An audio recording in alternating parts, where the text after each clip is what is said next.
حدیث نمبر 181.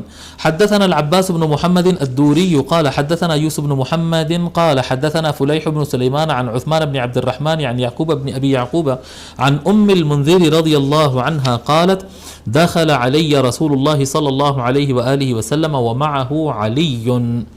ٹھیک ہے. تو المنذر رضی اللہ تعالی عنہ روایت فرماتی ہے. المنذر کے بارے میں لکھے المنذر سلمى بنت قیس. المنذر سلمى بنت قیس العدویہ الانصاریہ. عدوی قبیلہ قریشی الگ ہے، انصاری الگ ہے. دو ہے عدوی. ایک مکے کے عدوی الگ فیملی ہے اور مدینے کی عدوی الگ ہے. میں اس لیے بتا رہا ہوں کیونکہ حضرت عمر رضی اللہ عنہ کا نام لکھے، ان کے نام کے ساتھ بھی عدوی آتا، تو وہ قریشی عدوی تھے. یہ بنو نجار سے آتے، یہ مدینے کے عدوی ہے.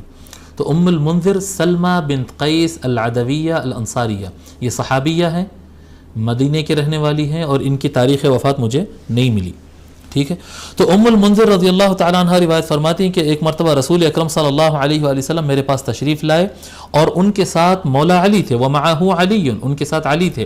ولنا دوال معلقۃ، اور ہمارے پاس لٹکے ہوئے کھجور تھے. ہمارے یہاں کھجور تھے، کھجور کے بنچ لا لیتے تھے اور اس کو لٹکا دیتے تھے. جی لٹکاتے تھے. دوال معلقۃ، ہمارے پاس بنچ تھے کھجور کے اور وہ لٹکے ہوئے تھے. فجعل رسول اللہ صلی اللہ علیہ وآلہ وسلم یأکل وعلی معه یأکل. پھر حضور صلی اللہ علیہ وسلم کیا کیے، وہ بنچ سے توڑ کر کھجور تناول فرمانے لگے اور ان کے ساتھ مولا علی بھی جو ہے وہ بھی تناول فرمانے لگے. فقال رسول اللہ صلی اللہ علیہ وآلہ وسلم لعلی مہ یا علی فإنک ناقح. تو حضور صلی اللہ علیہ وآلہ وسلم مولا علی سے فرمائے کہ علی رک جاؤ، مت کھاؤ. ایک دو کھا لیے تھے، ایک دو تین پیس کچھ کھا لیے تھے. حضور نے فرمایا کہ علی رک جاؤ، آپ مت کھاؤ، آپ ابھی صحت مند ہوئے ہیں. مولا علی علیہ السلام کی طبیعت خراب تھی، اس سے پہلے ایسا ہوا تھا، طبیعت خراب ہو کہ ابھی اچھے ہوئے. ناقح کہتے ہیں ایک ایسا آدمی جو مرض سے اور تکلیف سے تو نکل گیا ہو لیکن ویکنس اس کے اندر رہتا ہو، جیسا امیونٹی کم ہو جاتی، جسم کی طاقت کم ہو جاتی، تو وہ جو کیفیت رہتی. فإنک ناقح، اے علی ابھی آپ صحت مند ہوئے ہیں، آپ تھوڑا رک جاؤ، آپ یہ مت کھاؤ آپ. قال فجلس علی والنبی یأکل رضی اللہ عنہ صلی اللہ علیہ وسلم. خاتون کہتی ہیں تو جب حضور یہ فرمائے تو مولا علی بیٹھ گئے اور حضور صلی اللہ علیہ وآلہ وسلم وہ کھجور کھا رہے تھے. قالت فجعلت لهم سلقا وشعیرا.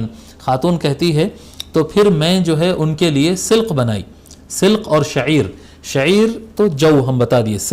سلق کہتے ہیں دو چیزیں ہو سکتے ہیں، اس میں دو چیزیں ہو سکتے ہیں. یا یہ بیٹ روٹ ہے، چقندر جس کو کہتے ہیں، جو ایک دم ڈارک پرپل کلر کا جو ہوتا ہے، چقندر بیٹ روٹ، وہ بنائے ان کے لیے. یا پھر سلق کہتے ہیں ایک پتا ہوتا ہے جو خس کی طرح ہوتا ہے، خس کی طرح گرین، کیا بولتے بتا اس کو، لیٹیوز جو کہتے ہیں. خس پتا جو ہوتا نا، جو اکثر سلاد وغیرہ میں رکھتے ہیں، پتے جو گرین آتے ہیں، اس طرح کا، اس ٹائپ کا ایک پتا ہے جس کو سلق کہا جاتا. تو یا بیٹ روٹ تھا وہ یا وہ تھا. تو میں نے ان کے لیے، خاتون کہتی ہے میں ان کے لیے جو بنائی اور وہ پتوں سے کچھ پکا کر لے کر آئی.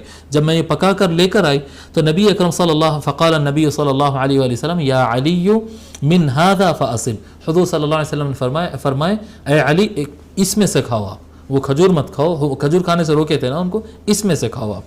ٹھیک. فإنه اوفق لک، یہ آپ کے لیے زیادہ اچھا ہے، یہ آپ کے لیے بہتر ہے، آپ اس کو کھاؤ.